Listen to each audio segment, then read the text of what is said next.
It is more than possible to achieve financial freedom in your 40s. It is more than possible, but it's going to require intentional steps taken in your 20s, continued in your 30s to achieve financial freedom by the time you're 40 or in the decade of your 40s. But it is more than possible if you do what we outlined in this episode. Money milestones to hit in your 20s, 30s, and 40s. Why is this episode important? I think a lot of people kind of go through life with respect to their finances and don't have the appropriate goals, don't have the appropriate visibility, and that's demotivating. Mike, I think that if you don't have the right milestones, if you don't know what to track, if you don't know what to measure, then you're just never going to get there.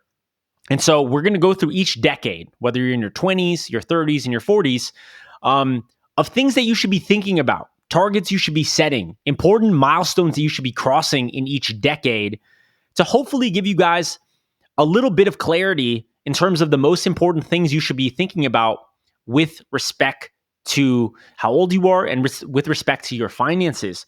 So, Mike, what do you kind of think about this topic, the topic of kind of milestones and the decade that you're in, et cetera? Yeah, no, I think this is a really nice topic for us to touch on, following up our previous episode that we talked about with the mistakes. I think this helps maybe drive home the point a little bit more and why it's important to goal, set some goals. Because, let's be honest, we're here to try to help you become more educated and figure this stuff out from the mistakes that, I know I've personally made, many of the mistakes that we've talked about. And just want to help people get themselves going, and also too, to feel like they're not behind as well. Right. Because oftentimes, and I know I was like this, where I thought, oh man, I just never will catch up. Right. I'll just never catch up. And so if you, get yourself a little bit more motivated and make some changes, you can definitely get this figured out. So absolutely. And look, folks, the purpose of this is not to, put anyone down. If you're not at these milestones, or if you feel like you're behind, that is not a signal to give up or a signal to not get started. It is never too late to turn your financial future around, right? Regardless of your age. If you're in your 50s, for example, and listening to this episode, you're like, oh, well, I guess I'm shit out of luck. No, that's not the case. We want to give you these guardrails and these milestones, to provide a little bit more clarity, but it's never too late to get started, right? So without further ado, we'll kind of hop into the decade of your 20s. Mike, we're calling this decade the decade of building your foundation, okay? The point here is to start messy. There's never such thing as the perfect moment to start caring about your finances, the perfect moment to start caring about investing, but you have to start early. The earlier you start, the more powerful this all becomes. The ninth wonder of the world is compound interest, and you got to start getting that working in your favor. And in your 20s, you don't have a lot of money, likely, but you have a lot of time, and you need to use that time to your advantage. So you got to start building the habits early that are going to set you up for financial success. So Mike, let's talk about the decade of our 20s. I know that you have some thoughts on, how you weren't the most productive in your 20s with respect to your finances. So let's talk a little bit about the decade of your 20s and what people should be thinking about. Yeah, I mean, setting yourself up for future success is what I like to tell people. I pissed my 20s away. I had negative net worth. I had debt up to my eyeballs. Mortgage, car payment, student loans, credit cards, you name it, I had it, with the exception of maybe the payday loans. I never, I don't think they were I don't think they were really around, back then. When I say back then, we're talking, 20, I'm old, 20 years ago. I don't remember seeing payday places around. Maybe they existed. I don't know. I just didn't, I ended up not, but yeah, I mean, these are, I wish, something like this existed 20 years ago when I was getting started. The thing I like to tell people is, my parents, not financially literate, right? Grew up lower to middle income class. They did the best they could with what they had, right? Setting me up for, today. And, as we've progressed as a society, technology and just everything has gotten smarter and smarter and smarter and smarter. Like, they did the best they could. And then I didn't educate myself. I just thought I got that college education and got the job, and the rest of my life would be simple. And I wish I had these guardrails back then. But like I said, that's why it's a great example of why it's not too late. Absolutely. So, folks, let's get down to brass tacks. What are we really talking about, and how can you build a good financial foundation? We'll kind of do these ones rapid fire, Mike, and we'll just kind of talk about why each of these are important. So the first one is you got to set up an emergency fund. Okay. If you do not have an emergency fund, and that number might be different for most people, but a good target is, hey, like, can you have $5,000 saved up, $10,000 saved up? Because that is going to give you some level of security that most people don't have. We said this in the last episode, 57% of people can't handle an expense of greater than $1,000. Okay. So build up that emergency fund. That is the first leg of your financial fortress. Mike, what is number two? The number two most important thing that they should do in their 20s? Yeah, I mean, you gotta pay off the high interest debts, right? The credit cards, the payday loans, the Best Buy cards, whatever, right? You finance that flat screen TV for $100 a month for 3 years, right? And trust me, I made that mistake 20 years ago. So yeah, you definitely just don't want to have any of that, right? If you can't afford to make that decision on it, and I know you like to throw out like a 24-hour rule for like large purchases, right? Sit on it for 24 hours, and then if you really want it, then buy it, but don't use a credit card. Absolutely, and certainly do not finance your pad thai via DoorDash and Klarna. Do not do that. If you're doing that, you need a little bit more. You need a little bit more help. You need a little bit more vision. But keep listening. Keep listening to this episode. So pay off the high interest debt, folks. You cannot get ahead if you have credit card debt, if you have student loan debt, if you have all of that stuff, because you're never going to be able to escape it. So pay it off. Make that your priority after you have the emergency fund. Cool. Moving on to number three, you got to start investing. You cannot save your way to financial freedom. You have to start investing, and you have the most time in your 20s to start to compound those returns and start to have those numbers really, really working in your favor. So the first kind of most important account that I talk to with people is, look, if you have an employer that offers a 401k match, do that. 100%, that's free money. That's an absolute no-brainer.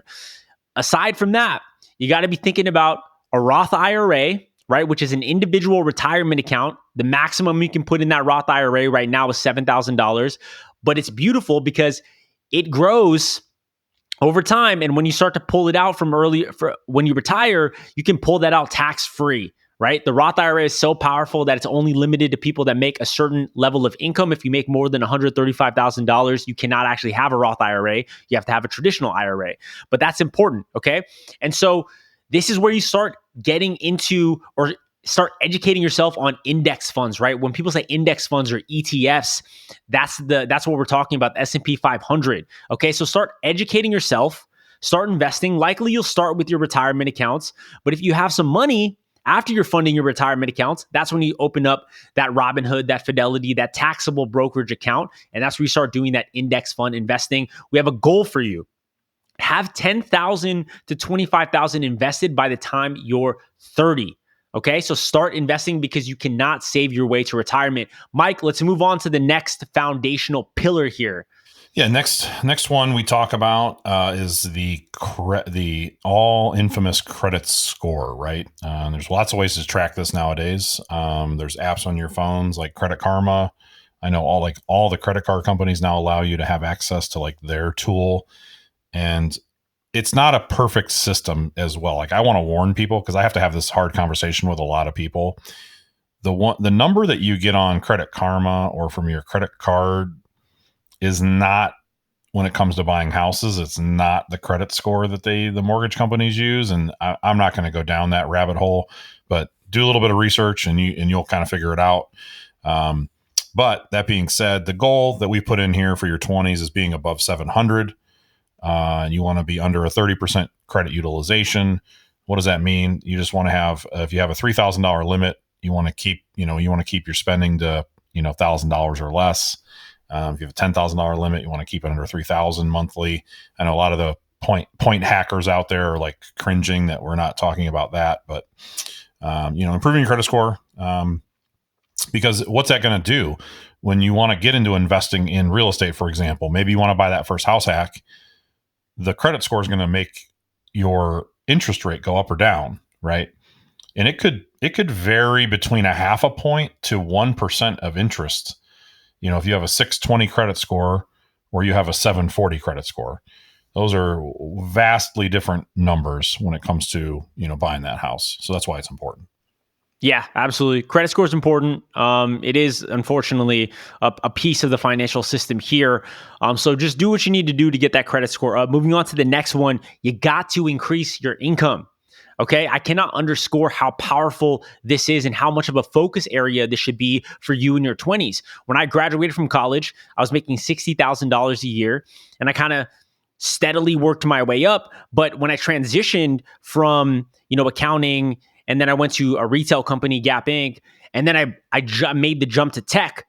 That's when I jumped from a salary of $95,000 up to $165,000, and then later on to $200,000, $250,000, and then when I started to get to those high six figures, that is when I was able to really start to invest and really start to buy rental properties. And so, unfortunately, it's going to take money to make money in this game. And that's why you need to focus on increasing your income, because that is going to be your highest leverage at the time.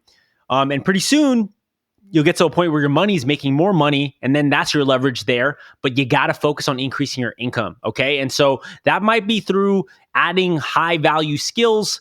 Like for me, it was learning how to code and doing analytics.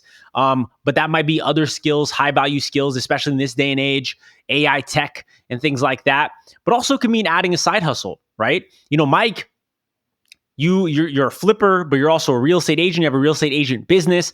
And so there are different things you could do, but you got to focus on increasing the income. I know we talk a lot about passive income. We talk a lot about investing, but you cannot get to that point until you increase your income. So that is the next most important thing you can do in the decade of your 20s is focus on increasing that income. Mike, you want to take us to the next one here? Yeah. So the next one that we like to talk about is, buying the first property, whether it's house hacking, right? And you can do this a couple different ways, right? You can house hack by buying a multifamily property where you live in one unit, rent out the others. You can do as little as 3.5% down with FHA financing. You could also, if you're not into, I have a lot of people tell me, Mike, I don't want to be a landlord. I don't want to live in a duplex or whatever. That's fine. You can house hack in a single family. You got to bring some roommates in. It's something that I actually did many years ago, right? During the great financial crisis. I had a guy, there was a friend, I worked with him.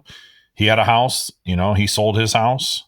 And then we worked together, and then he actually moved into my house, and, we kind of just divvied up everything, half, right down the middle. So, I mean, there's ways to do, things to increase, like you said on the previous step, increasing your income and reducing your expenses, right? That's one way to do it. So I think it's very important to consider that. So absolutely. It's my biggest regret in my 20s. I did not, jump on a house hack, because you got to think about it too. The house hack likely is going to, mitigate or eliminate entirely your biggest expense, which is housing. And if you eliminate your biggest expense, that's more money to invest in the first place. So it can really start to accelerate your growth if you are able to pull off a house hack. So we'll round out the decade of your 20s. We've talked about a lot, but we want to round out the decade of your 20s with a net worth target. Your net worth is everything you own, your assets minus everything you owe, your liabilities, and what's left over is going to be your net worth. And so definitely, one, measure that. And two, we want to challenge you, right? Very conservatively, you should be exiting your 20s with a net worth of a minimum of $50,000. And if you can, stretch that to a goal of $100,000 net worth entering the decade of your 30s. I don't know if that feels heavy to you, if that feels light to you, if that scares you, if it excites you, but we're just throwing out a milestone here, hopefully to motivate you to step into the decade of your 30s with a little bit more, exuberance. Right. Can I throw in one more thing here? Yeah, absolutely. Just to break it down numerically for people, because I think that's what kind of speaks to people. And I'm going to show you how easy, I just said that, how easy it is to have a $50,000 net worth by the time you are 30. Start with $500, right? Everybody get, 20, you're 20 years old, you should have $500. If you invested $250 a month for the decade of your 20s, starting with only $500, you would have an ending balance of $53,000 in an investment account. Boom. Invested in an index fund. I know it's not a ton of money, right? Because people are going to say, "Oh, Mike, that's not that much money." You contributed $30,000 and you got $23,000 in returns. So by investing $30,000, you almost doubled your money in 10 years. So that's Yep. the thing I'll throw out there for you, just to show how easy it is to get to a net worth. And that's, I know we were just talking net worth. Like, that doesn't include if you own a home, you buy a home at 25 and it's gone up in value, whatever. That's literally just taking a very small amount of money, $250 a month. That's not much money at all, and investing it. So Absolutely. So we'll move on to the decade of your 30s. I'm 33 right now, so I'm very much going through this. But if the decade of your 20s was setting up that foundation, the decade of your 30s is really doubling down on the things that are working and starting to scale and to really start to grow. This is when, a lot of the work that you did in your 20s is going to start to pick up steam, and you're going to have a lot of moves that you can potentially make in your 30s. So let's kind of roll through that, Mike. Everything that you did in your 20s, if you listen to everything that we just said, you're going to continue to do, and you're going to continue to double down on. You still have to focus on increasing your income, right? Like I said, when I was in my late 20s, early 30s, that's when I started to make, $200,000, $250,000 a year. And just 3 years of making more than $200,000 and having the savings rate and the investing rate that I did was very, very pivotal in terms of allowing me to make the moves that I chose to make later on, right? With, taking a different job and having enough invested to feel secure, etc. You got to focus on increasing your income. So continue to do that. And we have the target of making at least $100,000 by your mid 30s. I think that's a very reasonable target to have, whether that's through your W-2 job or a combination of your W-2 job and side hustles as well. You will also continue to max out your retirement contributions. And so your Roth IRA or traditional, if you make too much money, your 401k up to the match, right?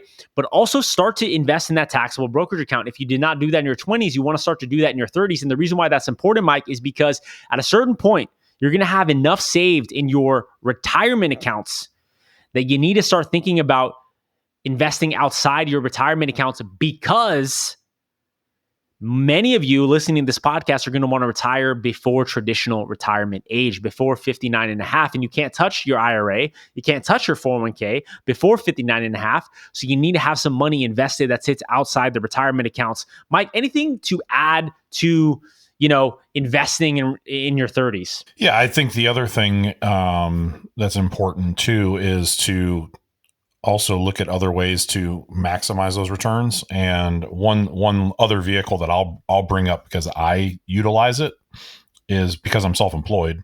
I'm in a high deductible insurance plan, right? And with a high deductible insurance plan, I contribute to what's called an HSA, or a health savings account. And the reason I want to bring this up, once again, I'm not a financial planner, but that being said, they are what is it's called being triple tax advantaged. So you can contribute, I think for us this year, we can contribute up to like $8,400. Okay. Now that money can then in an HSA, which is the health savings account you can then invest that money in the stock market. Depending on your HSA provider, they all have different vehicles. Mine, I can invest it directly in a Schwab account, a Charles Schwab account. Okay. So then I got all that money accumulating in there. It gives me a tax break when I make the contribution. It grows tax deferred. Okay. And then what's really, really powerful, and hopefully the government doesn't smarten up and take it away, but there's no time limit on reimbursement. So where I find it to be very powerful for us in the future is I save all the receipts for anything that's medical, and we pay cash out of pocket, because then I can reimburse myself down the road tax free. So just Yeah. it's a very unique situation. You have to be in a high deductible plan, et cetera, et cetera, et cetera. But something else I wanted to throw in there when it comes to retirement. So No, absolutely. And look, folks, that's just an example of, if you're not thinking about this stuff, right? If you're not strategizing your finances in this way, then you're not going to be aware of these advantages that you could take that other people are aware of. So just keep your eyes open. That's kind of the point of this episode here, is to be intentional about how you're planning each of these different decades. And so, Mike, I'll talk about the next one for me. I really, really in earnest started to feel that it was absolutely necessary to build passive income as I stepped into my 30s. I started to realize, hey, okay, so in my 30s, I started working at 21. So I'm, almost a decade into my corporate career at that point, when I start to get a little bit of burnout. And I liked my jobs, right? I liked my jobs. I liked working in tech. I like doing what I was doing in San Francisco. But pretty soon, that glimmer of that corporate America 9 to 5 rat race grind starts to wear off. Okay. And that's when I really started to feel in earnest that I needed to build an income source that was separate from my job. That's when I dove into the real estate black hole. That is when I figured out rental properties, Airbnbs, passive income.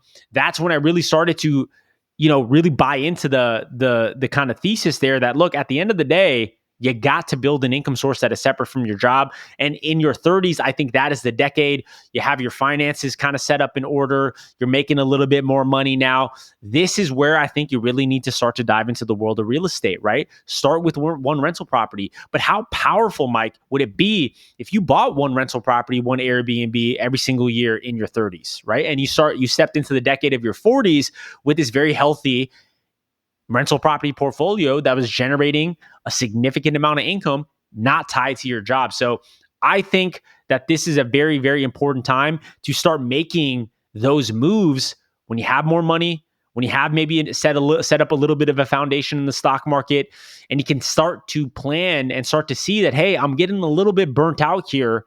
So maybe I need to start thinking about how to build the secondary income source, and real estate is just one of the most proven vehicles to kind of build that passive income. Now, it's not passive entirely, but it is more passive than your W-2 job.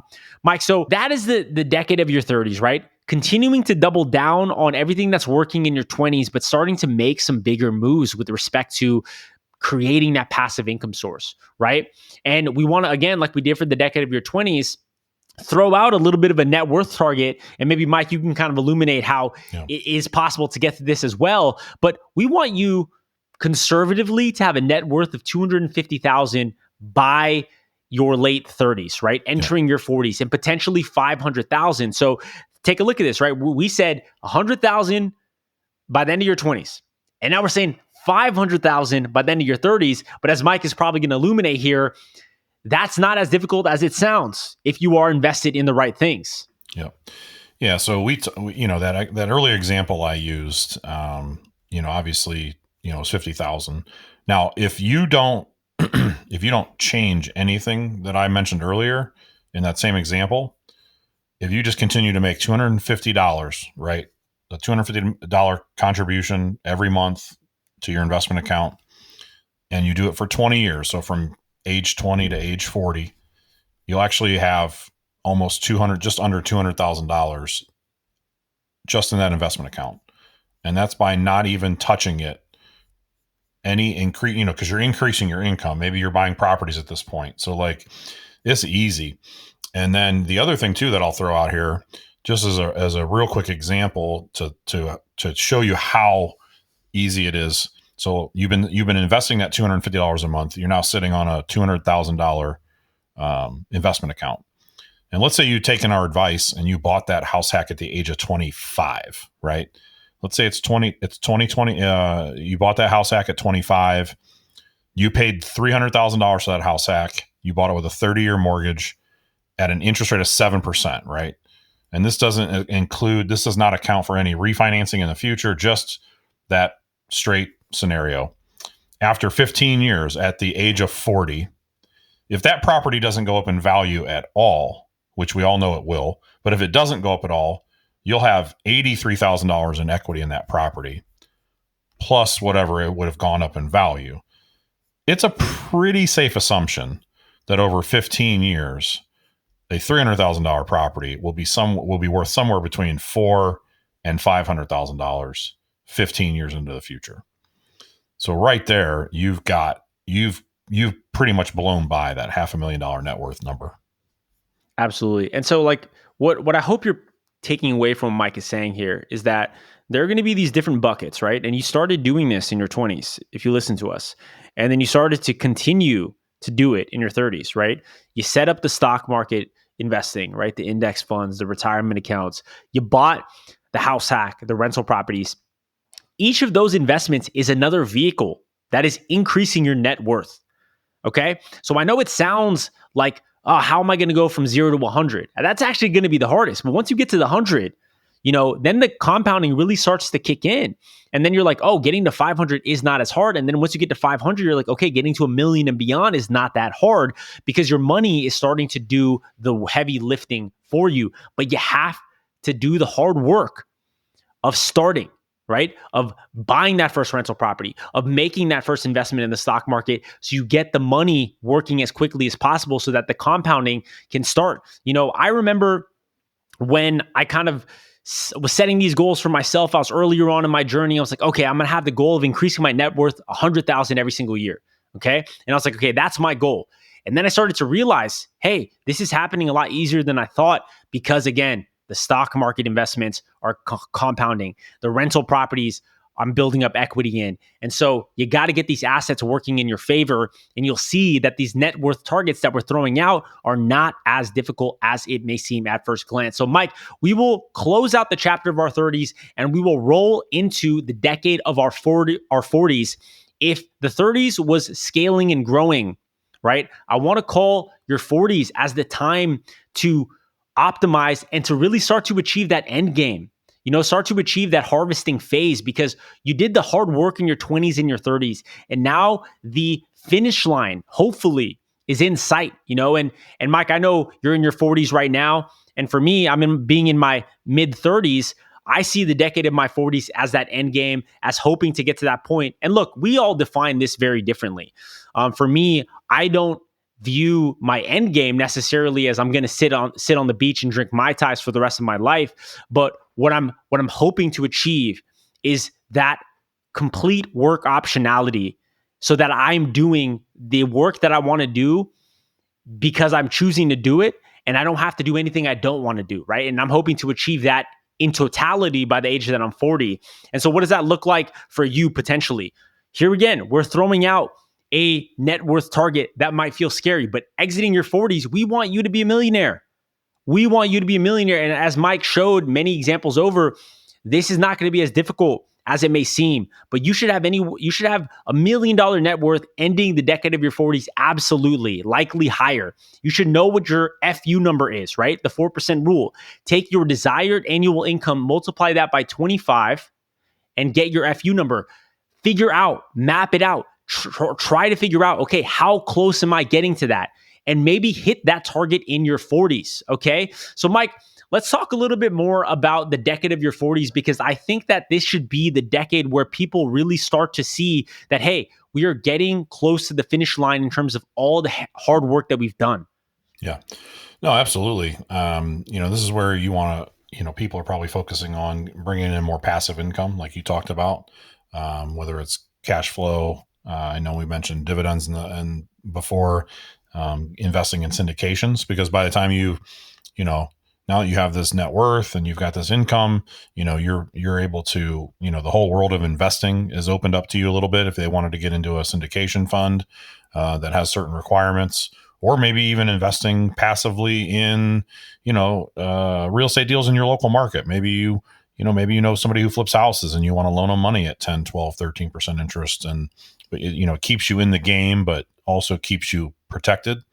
So there's lots of ways to continue to grow that while also being a little bit less volatile. So there's ways to do it.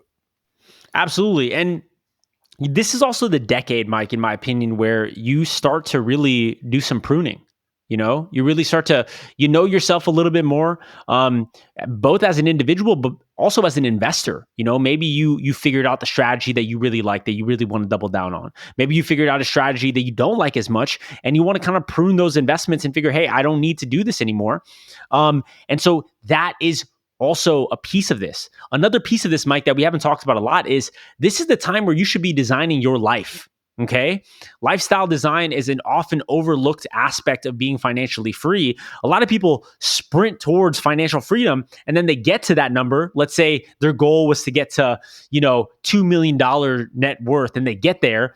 And then they don't know what to do with themselves, right? They don't know what to do with themselves because they didn't design a life around their freedom. They just made it all about achieving that number, but they didn't understand how they were going to spend their days. They didn't understand what was going to be important to them when money was not an issue anymore. And so this is also where you really need to be intentional about the lifestyle that you want to design. What is the life that you want to have? And think about this. Think about this early. Think about it often. What would you be doing if money was not an issue? And that's something that you should really be thinking about in earnest in the decade of your 40s, because, financial freedom doesn't necessarily it's going to look different for everyone. Okay. So this is where you should be thinking about that, because, I just think it's overlooked. Yeah, no, for sure. I mean, there's just, it's a topic that this is not taught in schools, right? Like, we don't teach this in the public education system. I mean, they don't really even teach this in college, right? Like, I have a business degree, for crying out loud, right? Like, me too. They didn't tell us this. They just taught us about all the companies that they're partnered with that we can get jobs at, right? That was what they were selling. Remember, colleges are just a sale. They're just sales, right? They're just selling you 100%. On them. Yeah. And they don't teach this stuff. I wish they did, because I'd be in a much different position than I am today. Now, don't get me wrong. I've done very well for myself in the last, 8 years, but I would be in a much different position had I started this much earlier. Yeah, absolutely. So we'll bottom line it. It is more than possible to achieve financial freedom in your 40s. It is more than possible, but it's going to require intentional steps taken in your 20s, continued in your 30s to achieve financial freedom by the time you're 40 or in the decade of your 40s. But it is more than possible if you do what we outlined in this episode. So that's all the time we have today, folks. I hope you found this episode helpful. Mike and I are passionate about helping people achieve financial freedom as soon as possible. We do not want people to work until they're 65, because we think that a much different life could be had if people got more intentional about their finances and just set these goals for themselves and pursue these strategies like rental property investing, like investing in the stock market, investing in crypto, like building up passive income and side hustles and things like that. So that's all the things that we talked about on the show. We're very passionate about it. If you want to reach out to us, we're more than happy to help you on your journey to financial freedom. You can find me on all socials at Cashflow Saga. You can find Mike on all socials at Realtor Michael Magno. We hope you found this episode helpful. We will see you guys in the next episode. Peace. See ya.